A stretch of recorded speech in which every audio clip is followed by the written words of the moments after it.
வேதம் சொல்லுகிறது, யோவான் என்கிற அந்த தீர்க்கதரிசி வேதம் சொல்லுது, அவன் மலையிலே வாழ்ந்தான். வெட்டுக்கிளி காட்டுத்தேன் அவனுடைய உணவா இருந்தது. அவனுடைய கையிலே அவனுடைய உடம்புல போட்டிருக்கிற ட்ரெஸ்ஸு தோல் உடையா இருந்தது.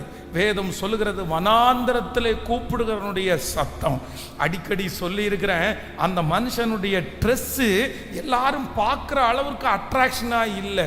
கோட் ஷூட்டு போட்டுட்டு இன் பண்ணி அப்படியே ஒரு ஷூ போட்டுட்டு அப்படியே ரொம்ப காஸ்ட்லியான ஒரு சென்ட்டை அடிச்சுட்டு அப்படியே வந்தவன் கிடையாது. வேதம் சொல்லுகிறது, சாதாரணமான ஒரு தோல் உடை. அப்போ இன்னும் அது மட்டும் இல்லை, அவன் சாப்பாடுற சாப்பாடு 5 ஸ்டார் ஹோட்டல்ல எல்லாம் சாப்பிடல, வெட்டுக்கிளி காட்டுத்தேன். வெட்டுக்கிளி அப்படின்றது காட்டில் இருக்கிற ஒரு செடி வகையை சேர்ந்தது. அந்த செடியையும் தேனையும் எடுத்தா அவன் சாப்பிட்டான், அவ்வளோதான். அவருடைய சாப்பாடு நல்லா இல்லை. அவன் தங்குற இடம் எங்க அப்படின்னா, வேதம் சொல்லுது, சிட்டிக்குள்ள அவர் வாழல, அவர் வனாந்திரத்துல தான் வாழ்ந்தாரு, யாரும் இல்லாத இடத்துல தான் வாழ்ந்தாரு. அவர் இருந்த இடம் சரியில்லை, அவர் போட்டிருக்கிற ட்ரெஸ் அட்ராக்ஷனா இல்லை, அவர் சாப்பிட்ற சாப்பாடு பெரிய புஷ்டியா இல்லை. ஆனா வேதம் சொல்லுது, கிராமத்துல இருந்து சிட்டியிலே இருந்து அந்த தேவ மனுஷனிடத்துல போனவங்க யார் தெரியுமா? பெரிய பெரிய அதிபர்கள் எல்லாம் போனாங்க, அந்த இடத்துல இருக்கிற சேவகர்கள் போனாங்க. ரோம சாம்ராஜ்யத்தில் இருக்கிறவங்க அவ்வளவு சீக்கிரம் மனுஷங்களிடத்துல போய் நிற்க மாட்டாங்க. ஆனா ரோம சாம்ராஜ்யத்தில் இருக்கிற நிலைய லீடர்கள் போய் லைனா நின்னாங்க. என்ன கேட்டாங்க தெரியுமா? ரட்சிக்கப்படுவதற்கு நாங்கள் என்ன செய்யணும்? உடனே அவர் என்ன பிரசங்கம் பண்றாருன்னா, சமாதானமாயிருங்கள், ஆண்டவர் உங்களை ஆசீர்வதிப்பார் அப்படின்னு எல்லாம் சொல்லல. விரியன் பாம்பு குட்டிகளே, வரும் கோபத்திற்கு உங்களை தப்பித்துக் கொள்ள வழிகாட்டினவன் யார்? நல்ல கனிகளை கொடுங்கள், நல்ல கனிகளை கொடாத மரங்கள் வெட்டுண்டு அக்னியிலே போடப்படும். அவருடைய பிரசங்கம் காரசாரமா இருந்துச்சு. அவருடைய பிரசங்கம் அப்படியே ஊன்ற குத்துறது மாதிரி இருந்துச்சு. பிரசங்கம் கேட்கிறது மாதிரி இல்லை, ட்ரெஸ் அட்ராக்ஷன் இல்லை, சாப்பாடு அந்த அளவுக்கு இல்லை, தங்கி இருக்கிற இடம் அந்த அளவுக்கு இல்லை. ஆனால் வனாந்தரத்தில் 10,000 பேர் அந்த மனுஷனை தேடி போக முடியுமானால், அவருடைய கையிலே இருக்கிற அபிஷேகம் எந்த இடத்திலே இருந்தாலும் ஆட்களை கொண்டு வந்து சேர்க்கும். மலை மேல் இருக்கிற பட்டணம் மறைந்திருக்க மாட்டாது. இந்த சூரியனை எந்த போர்வையினாலும் போத்தி மறைக்க பண்ண முடியாது. ஹல்லேலூயா. ஆண்டவர் இன்றைக்கு இந்த சத்தத்தை கேட்கிற நீங்க நம்புங்க. எது நம்புங்க அப்படின்னு சொன்னா, ஆகாததை உங்க கையில கொடுத்தாலும் நீங்க எப்படி மாற்றுவீங்க? சொல்லுங்க, சத்தமா சொல்லுங்க. இவரை விலையேற பெற்றதா, என் மேல அந்த அபிஷேகத்தை வைங்கப்பா, என் மேல அந்த அபிஷேகத்தை வைங்கப்பா. எத்தனை பேர் நம்புறீங்க? கைகளை அசைத்து ஒரு ஹல்லேலூயா. இது நிச்சயமாகவே உங்களுக்கு நடக்கும் என்று நான் நம்புறேன். உண்மையிலே நான் என்னுடைய சின்ன பிராயத்தில் வாங்கின அதிகமான திட்டு, என்ன திட்டு தான் வாங்கியிருக்கேன்னா, இவன் கையில் கொடுத்தா ஒன்று கூட என்ன பண்ணாது, உருப்படாது. இவன் கையில் எது கொடுத்தாலும் உருப்படாது. இவன் எல்லாத்தையுமே உடைப்பான், இவன் எல்லாத்தையுமே தொலைப்பான். யார் கையிலையும் விழுந்து உடையாது, நம்ம கையில் விழுந்து தான் அது உடையும். என் கையில் விழுந்து தான் உடையணும்னு இருக்குதா? 9th 10th ஸ்டாண்டர்டு முடிச்சுட்டு வேலைக்கு போன இடத்துல பார்த்தீங்கன்னா, அந்த மேனேஜர் ஓயாமல் திட்டுவார். எல்லாத்துலேயும் நான் தான் தப்பு பண்ணுவேன். உனக்கு புரியவே புரியாதாடா, உனக்கு மண்டையில் மசாலா இருக்கா இல்லையா அப்படின்னெல்லாம் கேட்டிருக்காங்க. ஆனால் உண்மையிலே ஆண்டவருடைய பிள்ளைகளே, ஞானத்திற்காக ஜெபம் பண்ணி இருக்கிறேன். என் கையில் கொடுக்கறத பெஸ்ட்டாக மாற்றக்கூடிய அபிஷேகத்தை எனக்கு வைங்கன்ற 40 அந்த ஜெப குறிப்பில் அது ஒரு ஜெப குறிப்பாக வைத்திருக்கிறேன். கடந்த சில மாதங்களுக்கு முன்பாக ஒரு நல்ல சந்தோஷமான ஒரு திருமணம் நடந்து அவங்களுக்கு 40வது வருஷம் நடக்குது. அவங்க 2 பேரும் ரொம்ப வயசாயிட்டாங்க. அவங்களுக்கு அந்த ஜெபத்தை நடத்த போகும்போது அங்கே இருக்கிற கணவன் மனைவி 2 பேரும் சாட்சி சொல்றதுக்கு டைம் கொடுத்தாங்க. டைம் கொடுக்கும்போது அந்த மனைவி அவ்வளோ ஃபங்க்ஷனில் நிறைய பேர் வந்திருக்கிறாங்க. அந்த மனைவி எழும்பி நின்று, இந்த 40 வருஷமும் இவரோட நான் எப்படி குப்பை கொட்டுறேன்னு தெரியுமா அப்படின்னு ஆரம்பிச்சு அவர் என்னென்ன பண்ணினாரோ எல்லா நெகட்டிவையும் சொல்கிறாங்க. எனக்கு ரொம்ப கஷ்டமாக இருந்துச்சு. அப்படியே அந்த அட்மாஸ்பியரை பார்த்தீங்க அப்படின்னு சொன்னால், அந்த அட்மாஸ்பியர் வந்து ஒரு ஒரு நல்ல அக்கேஷன், அது ஒரு சந்தோஷமான நிகழ்ச்சி. அதில் எல்லாம் பிரியாணி ஆர்டர் பண்ணியிருக்காங்க. அந்த பசங்க எல்லாம் ஃபாரின்ல இருக்காங்க. எல்லாரும் ரொம்ப வெரைட்டியான ஃபுட் ஆர்டர் பண்ணியிருக்காங்க. சாப்பாடு வந்துருச்சு, எல்லாம் டெக்கரேஷன் இருக்குது. இவங்க 2 பேரும் நல்லா ட்ரெஸ் பண்ணியிருக்கிறாங்க. நூற்றுக்கணக்கான பெரியவர்கள் வந்திருக்கிறாங்க.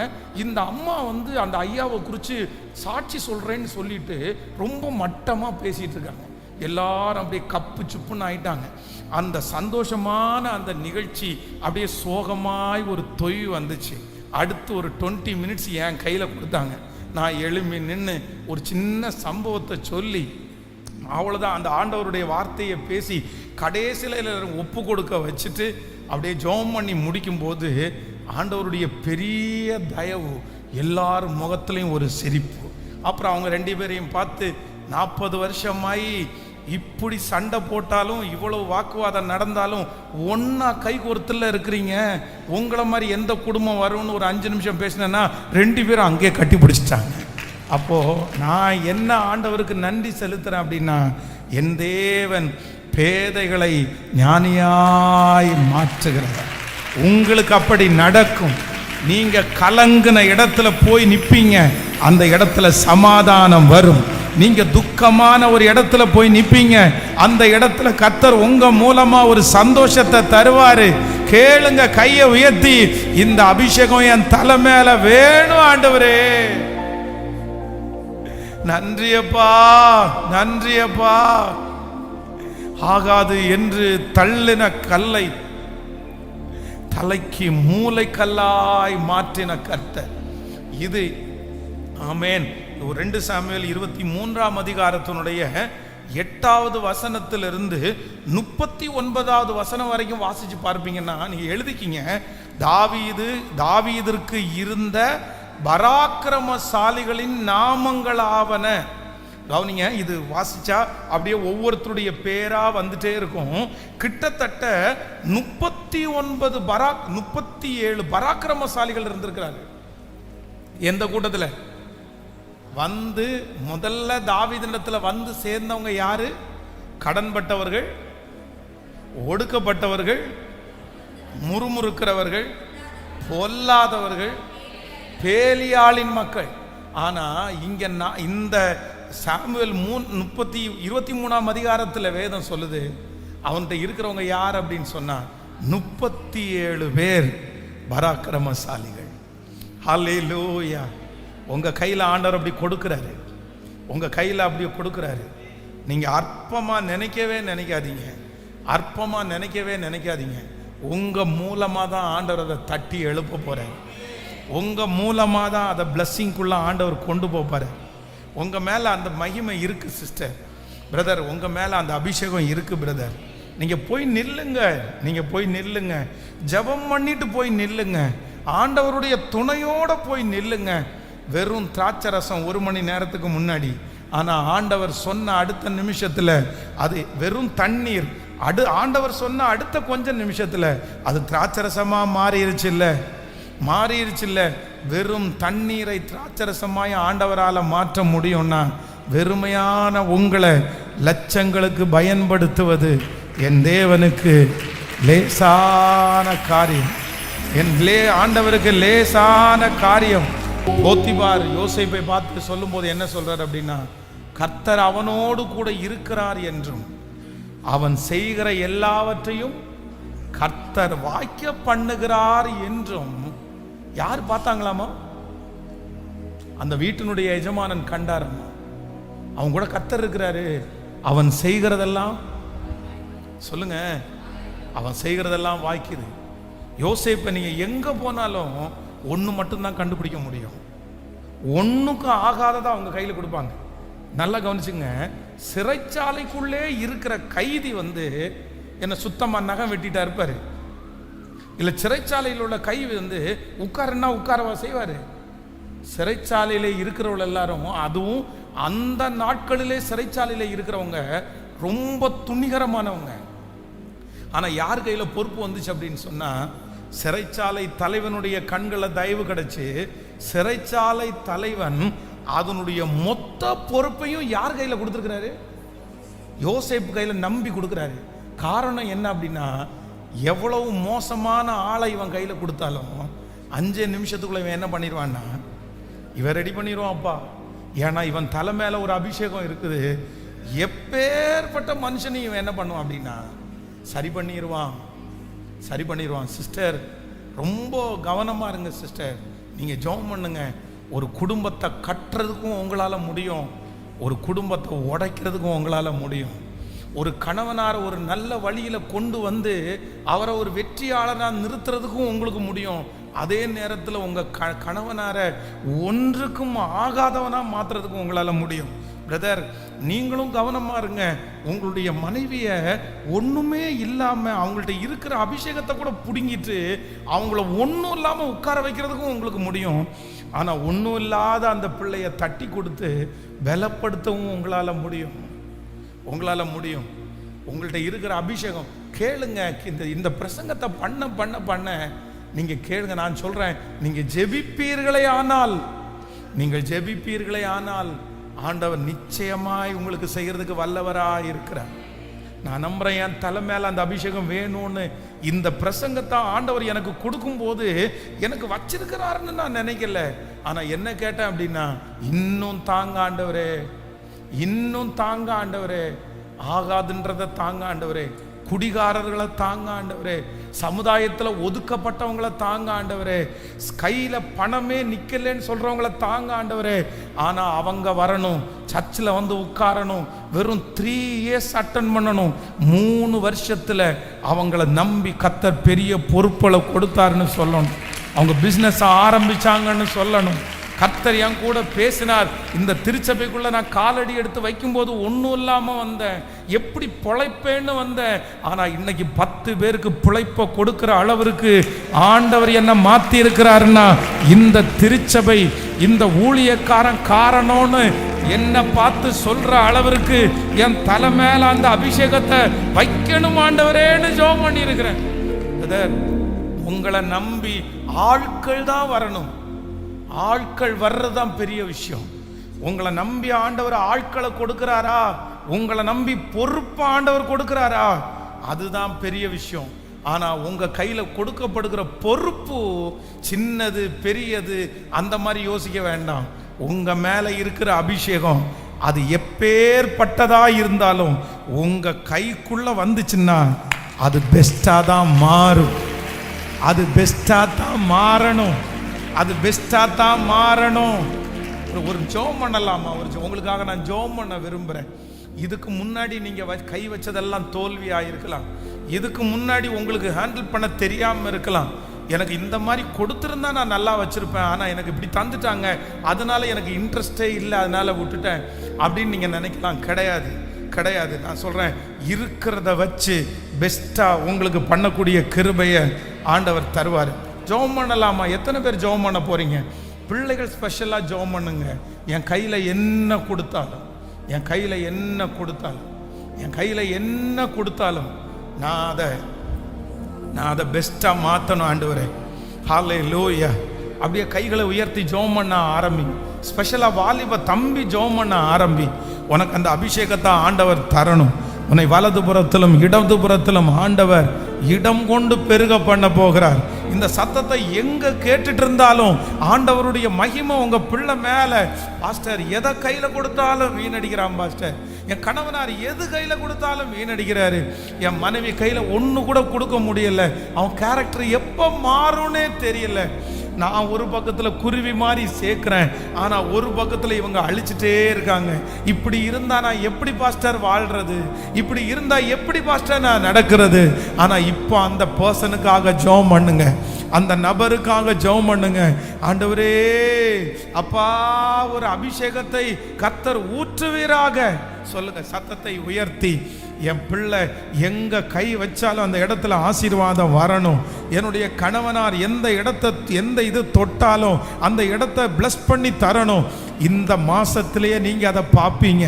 இந்த மாதம் முடிகிறதுக்குள்ள சிலர் சாட்சி சொல்லுவீர்கள், பாஸ்டர் இந்த மாதம் ஆகாத ஒன்றை என் கையில தந்தாங்க, ஆனா ஆண்டவர் அதிலேயே என்ன பெஸ்டா கர்த்தர் மாற்றினார்.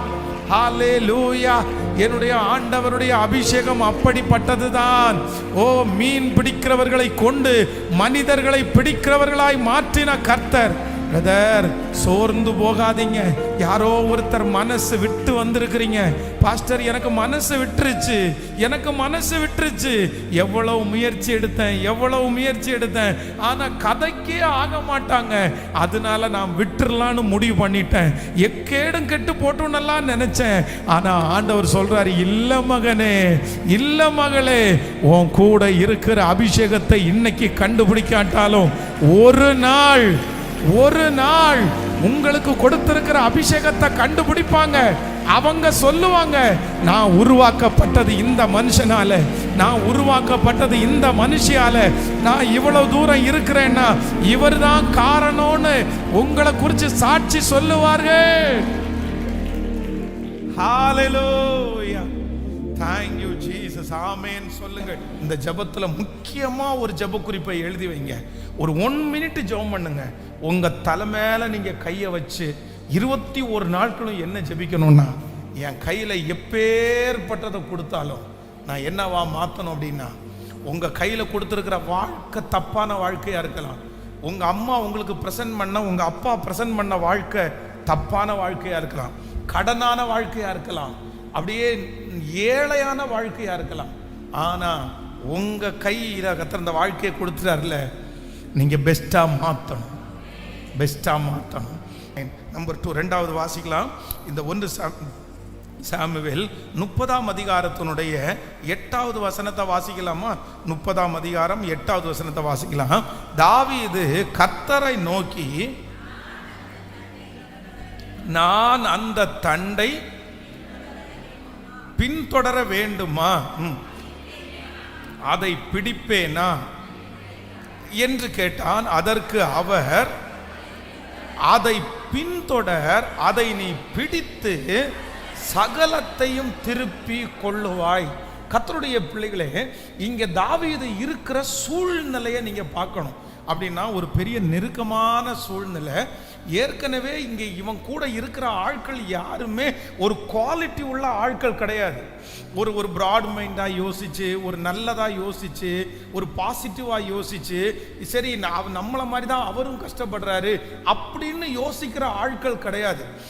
நான் சொன்னது போல இந்த தாவீதை சுற்றி இருக்கிற ஆட்கள் ஞானத்தில் குறைவுள்ளவர்களும் பிராட் மைண்ட் இல்லாதவர்களும் இப்படிப்பட்ட ஆட்கள் தான் இருக்கிறாங்க. அவங்க எல்லாரும் என்ன பண்ணிட்டாங்க அப்படின்னு சொன்னா, உங்களால தானே இந்த மாதிரி ஆயிடுச்சு, நீங்க தானே எங்களை கூட்டிட்டு போனீங்க, எதுக்கு எங்களை கூட்டிட்டு போனீங்க அப்படின்னு சொல்லி அத்தனை பேரும் பெலன் போகும் மட்டும் அழுதுட்டு தங்க எல்லாருடைய கையிலையும் என்ன பண்றாங்கன்னா, ஆளுக்கு ஒரு கல் எடுத்துட்டாங்க. இப்ப என்ன போறாங்க அப்படின்னா, இத்தனைக்கும் காரணமானவன் யாரு? நீ தான் காரணமானவன். அதனால உன்னை நாங்க கொன்றுவோம், உனக்கு விரோதமாய் நாங்க கல்லறிவோம். நல்லா கவனிச்சுங்க. இப்போ தாவீது தன்மேல் கோபமாய் இருக்கிற ஜனங்களை உடனே அடக்கணும், அடுத்த நிமிஷம் அடக்கணும். இவனுடைய மனைவியும் காணாம போயிடுச்சு, இவனுடைய பிள்ளைகளும் இல்லை, கண்ணுக்கு முன்னாடி எல்லாம் சுட்டரிக்கப்பட்டு கிடக்கிறது. இவனுக்கும் அவ்வளோ வருத்தம் இருக்குது. ஆனா வேதம் சொல்லுகிறது என்ன இவர் பண்ணார் அப்படின்னு சொன்னா, அந்த ஜனங்கள் அத்தனை பேரும் அவ்வளவு கோபமா இருக்கும்போது தாவீது யார்கிட்ட போறார் அப்படின்னு சொன்னா, ஆண்டவரே இந்த தண்டை சொல்லுங்க, இந்த தண்டை பின்தொடரலாமா? நெருக்கமான சிச்சுவேஷன், டிசைட் பண்ணக்கூடிய ஒரு கட்டாயத்துக்குள்ள இருக்கிறான். இந்த முடிவை இப்ப எடுத்து இந்த ஜனங்களை சமாதானப்படுத்தலைன்னா அத்தனை பேரும் கல்லெறிஞ்சு கொல்ல போறாங்க. இந்த நேரத்தில் நான் ஜெபம் பண்ணிட்டு வரேன், இந்த நேரத்தில் நீ கொண்டு வாப்பா, அதை கொண்டு வாப்பா, நம்ம பார்ப்போம் என்ன இருக்குன்னு பார்ப்போம் அப்படின்னு கொண்டு வாப்பா. இந்த நேரத்தில் ஜெபம் தேவையா? இந்த நேரத்தில் ஆண்டவருடைய சித்தத்திற்காக காத்திருக்கலாமா? எத்தனை பேர் அப்படி சொன்னாலும் தாவீதினிடத்தில் இருந்த ஒரு பெஸ்ட் குவாலிட்டி என்ன அப்படின்னா, எதை செஞ்சாலும் முதல்ல யார்கிட்ட கேட்பான் அப்படின்னு சொன்னா, கர்த்தரிடத்திலேயே. பிரதர், ரட்சிக்கப்பட்ட புதுசில் நிறைய பேர் ஆண்டவரிடத்தில் கேட்டு செய்வாங்க. சொந்தக்காரங்களுக்கு வீட்டுக்கு போகணுன்னா கூட கேட்டு தான் போனாங்க. இந்த கடைக்கு டீ குடிக்க போகலாமா ஆண்டவரே, உங்களுக்கு சித்தமா ஆண்டவரே, உங்களுக்கு சித்தம்னா நடத்துங்க ஆண்டவரே, இந்த பொருளை வாங்கலாமா வாங்க வேண்டாமா சித்தமாக சொல்லுங்க ஆண்டவரே. ஆனால் இன்னைக்கு நிறைய பேர் என்ன அப்படின்னு சொன்னால், இன்னைக்கு கையில் பணம் இருக்குதுன்னு சொன்ன உடனே, அதற்கு அதிகாரம் வந்துச்சுன்னு சொன்ன உடனே நம்ம நிறைய பேர் யாருடைய சித்தத்தை கேட்கறது இல்லைன்னா, கர்த்தருடைய சித்தத்திற்காக கர்த்தரிடத்தில் கேட்டு நிறைய பேர் செய்கிறதே இல்லை. திருமணம் அப்படியா உடனே வெளியே தான் பார்க்குறாங்க எல்லாரும். சரியான பையனா, அழகான பையனா, நல்லா சம்பாதிக்கிறானா, அதில் ஆண்டவருடைய சித்தம் இருக்கா, ஆண்டவருடைய நடத்துதல் இருக்குதா, இதுதான் ஆண்டவர் எனக்காக நியமித்த பையனா பொண்ணா, இதில் ஏதாவது அடையாளத்தை ஆண்டவர் காண்பிக்கிறாரா, இல்லை அப்படின்னா அதெல்லாம் எதுவும் கேட்கறதில்ல. இந்த பொருளை வாங்கலாமா வாங்கக்கூடாதா அந்த மாதிரி எதுவுமே கேட்கறதில்ல. எதையாவது ஒரு இடத்துக்கு போகும்போது ஜெபம் பண்ணிட்டு இது உங்களுக்கு சித்தமாக இருந்தால் வாய்க்கட்டும் ஆண்டவரே, இல்லைன்னா இது வேண்டாம் ஆண்டவரே அப்படின்னு கேட்குறோமா? நிறைய பேர் எதை கேட்கறதில்ல அப்படின்னா, ஆண்டவருடைய சித்தம் என்னன்னு நம்ம விசாரிக்கிறது இல்லை. ஆனால் இந்த இது சவுலை எடுத்து பாருங்கள், எத்தனையோ சூழ்நிலை அவனுடைய வாழ்க்கையில் வருது. ஆனால் எங்கே போய் நின்னா அப்படின்னா, ஆண்டவரிடத்தில் கேட்காம சூனியக்காரினிடத்தில் போய் நின்னான். சூனியக்காரினிடத்தில் போய் செய்யலாமா வேண்டாமான்னு கேட்டான். பிரதர், செய்யலாமா வேண்டாமான்னு கேட்குறத ஒரு ரட்சிக்கப்படாத மனுஷனிடத்தில் போய் செய்யலாமா வேண்டாமான்னு எப்படி கேட்பீங்க? அவர் ரட்சிக்கவே படலை, அவருக்கு உங்களை பற்றி எதுவுமே தெரியாது. உலகத்தில் இருக்கிற பல மனிதர்களை பார்த்து செய்யலாமா வேண்டாமான்னு நம்ம நிறைய பேர் கேட்குறோம். ஆனால் ஆண்டவருடைய சமூகத்தில் நம்ம கேட்டிருக்கிறோமா? அது ஒருவேளை இதுவரைக்கும் இல்லைன்னாலும் இன்னைக்கு உங்கள் மேலே ஒரு அபிஷேகம் கடந்து வரணும். என்ன அபிஷேகம் அப்படின்னு சொன்னால், ஆண்டவரே நீங்கள் எதை எனக்கு செய்தாலும் அதில் என்ன இருக்கணும் அப்படின்னு சொன்னால், உங்கள் சித்தம் பரமண்டலத்தில் செய்யப்படுவது போல இந்த பூலோகத்திலையும் என் வாழ்க்கையிலே செய்யப்படுவதாக. உமக்கு சித்தம் இல்லாதது எனக்கு வேண்டாம், உமக்கு சித்தம் இல்லாதது எனக்கு தர வேண்டாம். நான் எந்த காரியத்தில் ஈடுபட்டாலும், எந்த காரியத்தை நீர் எனக்கு தந்தாலும் அதில் என்ன இருக்கணும் அப்படின்னா, உங்கள் சித்தம் மட்டும்தான் நடக்கணும். அவருடைய சித்தம் இல்லைன்னு ஆண்டவர் பல டைம் உங்களோட பேசி இருப்பார். ஆனால் அது எவ்வளோ காஸ்ட்லியாக இருந்தாலும், அது எவ்வளோ விலையேற பெற்றதாக இருந்தாலும், நீங்கள் ஒன்று மட்டும் சொல்லுங்க, ஆண்டவரே உமக்கு பிரியமில்லாதது எனக்கு வேண்டாம் ஆண்டவரே. நான் நம்புகிறேன், நீங்கள் எதை விட்டு கொடுக்கிறீர்களோ, எதை இழக்கிறீர்களோ, பல மடங்கு ஆண்டவர் உங்களுக்கு திரும்பி தருவதற்கு கர்த்தர் வல்லவராய் இருக்கிறார். நம்புறவங்க முழு பலத்தோடு கரங்களை தட்டி, முழு பலத்தோடு கர்த்தர் நல்லவர், கர்த்தர் நல்லவர். தேவ சித்தம், தேவனுடைய விருப்பம் என்னுடைய வாழ்க்கையில் என்ன பண்ணணும்னா நிறைவேற நான் காத்திருப்பேன். எந்த அவசரமான சூழ்நிலையா இருந்தாலும் ஆண்டவர் எதை விரும்ப மாட்டார் அப்படின்னா, அவருடைய சித்தம் இல்லாம போய் நிற்கிறத. இப்போ நல்லா கவனிச்சுக்குங்க, என்ன எல்லாரும் பாருங்க. யோசேப்பை குறித்து வேதம் சொல்லுது, அவன் சிறைச்சாலைக்குள்ள அவர் இருக்கிறாரு. அப்போ சிறைச்சாலைக்குள்ள இருக்கும்போது எப்படியாவது வெளியே போலாம் அப்படின்னு அவருக்கு தோணுது. உடனே அந்த பானபாத்திரக்காரனுக்கு சொப்பனம் சொல்றாருல்ல, அந்த சொப்பனத்தினுடைய அர்த்தம் நல்லா இருந்த உடனே அந்த பானபாத்திரக்காரனத்தில் சொல்றாரு, எப்பா நீ 3 நாளைக்குள்ள ராஜா உன்னுடைய தலையை உயர்த்தி நீ முன்பு இருந்த அதே இடத்துல திரும்பவும் நீ வைக்கப்படுவ, உன்னை அதே போஸ்டிங் உனக்கு திரும்ப கிடைக்கும். ஆனால் ஒரே ஒரு ஹெல்ப் மட்டும் நீ பண்ணு, நீ ராஜாவினிடத்துல போகும்போது என்னை பற்றி கொஞ்சம் ராஜாவிடத்துல என்னை கொஞ்சம் சொல்லுப்பா, நான் களவாய் கொண்டு வரப்பட்டவேன்னு சொல்லுப்பா, எனக்கு எப்படியாவது இந்த இடத்துலேருந்து என்னை என்ன பண்ணு, நீ கொஞ்சம் காப்பாற்றி விடு. இப்போ நான் உங்களை பார்த்து கேட்குறேன், ஒருவேளை அந்த பானபாத்திரக்காரனுடைய தலைவனுக்கு யோசேப்பின் மேலே ஒரு நல்ல அபிப்பிராயம் இருந்து போய் ராஜாவுக்கு அந்த பானபாத்திரம் அப்படின்னா அந்த மது இல்லைன்னா சாப்பாடை கொடுக்கும்போது, ஐயா இந்த மாதிரி என் கூட ஒருத்தர் இருந்தாரியா ஜெயிலில், ரொம்ப நல்ல மனுஷன்யா, எந்த தப்புமே அவர் பண்ணலையா, அவரை கொஞ்சம் நம்ம விடுதலை ஆக்கிட்டோன்னா ரொம்ப யூஸ்ஃபுல்லாக இருப்பார், என் சொப்பனத்துக்கெல்லாம் பதில் தந்திருப்பார் அப்படின்னு சொல்லி அந்த ராஜா வந்து சரிப்பா அவரை கூப்பிட்டு ஏதாவது செய் அப்படின்னு சொன்னா யோசேப்புக்கு என்ன கிடைச்சிருக்கும்னு நினைக்கிறீங்க? என்ன கிடைச்சிருக்கும்னு நினைக்கிறீங்க? நான் என்ன நம்புறேன் அப்படின்னா, பானபாத்திரக்காரனுடைய சிபாரிசியில யோசேப்பு அந்த அரண்மனைக்குள்ள போயிருந்தான்னா துடைக்கிற வேலை, கூட்டுற வேலை தான் கிடைச்சிருக்கும், கிளீன் பண்ற வேலை தான் கிடைச்சிருக்கும். ஆனா ஆண்டவர் ஒரு நாள், கர்த்தர் ஒரு நாள் யோசேப்பை யார் முன்னாடியே நிறுத்துறாருன்னா, பானபாத்திரக்காரன் இன்ட்ரோடியூஸ் பண்ணாம, பானபாத்திரக்காரன் சொல்லாமலே கர்த்தர் ஒரு நாள் பார்வோனுக்கு முன்பாக கொண்டு வந்து நிறுத்துகிறார். அவனுக்கு கிடைச்சது என்ன அப்படின்னு சொன்னா, பார்வோனிலும் மேலான அதிகாரம். அரண்மனையிலே மாத்திரம் மட்டும்தான் நான் பெரியவனா இருப்பேன், மற்றபடி இந்த முழு எகிப்திற்கும் யாரு தான் பெரிய ஆள் அப்படின்னா, நான் நம்புறேன் சில பேர் நம்மை மறக்கிறதற்கு காரணம், சில பேர் நம்மை மறக்கிறதற்கு காரணம் தீமைக்கு அல்ல, கர்த்தர் வாக்கு கொடுக்கிறார் அது நன்மைக்கு. சில பானபாத்திரக்காரர்களுக்கு எத்தனை உதவி செய்து இன்னைக்கு நாம் உதவியற்று இருக்கும்போது அவர்கள் கண்டும் காணாமல் போகிறார்களா? அவர்கள் நினைச்சா எனக்கு சொல்லி இருக்கலாமே, அவர்கள் நினைச்சா ஒரு சின்ன போஸ்டிங் வாங்கி கொடுத்திருக்கலாமே. ஆண்டவர் வாக்கு கொடுக்கிறார், கவலைப்படாதே மகளே, மகனே கவலைப்படாதே, உன் பிள்ளைக்கு அவங்க செய்ய வேண்டிய அவசியம் இல்லை, உங்க பிள்ளைக்கு கர்த்தர் செய்வேன் என்று கர்த்தர் வாக்கு கொடுக்கிறார். அவர்கள் செய்வது கொஞ்சம், அவர்களால கொஞ்சம் தான் செய்ய முடியும். ஆனால் கர்த்தர் உங்களுக்கு செய்வது நீ அறியாததும் உனக்கு எட்டாததும். நம்புறவங்க கரங்களை மேல தட்டி ஹல்லேலூயா. அவர்கள் உயர்த்தினால் கொஞ்ச தூரம் தான் உயர்த்த முடியும், அவர்கள் கொடுத்தால் கொஞ்சம் தான் கொடுக்க முடியும்.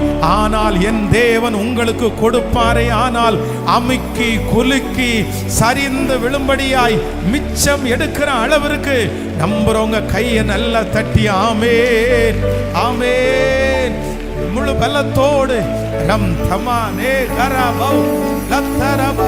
தேவ மகிமை, தேவ மகிமை. எங்களுக்கான வாசல்கள் திறக்கட்டும், எங்களுக்கான வாசல்கள் திறக்கட்டும், எங்களுக்கான வாசல்கள் திறக்கட்டும். ஹல்லேலூயா.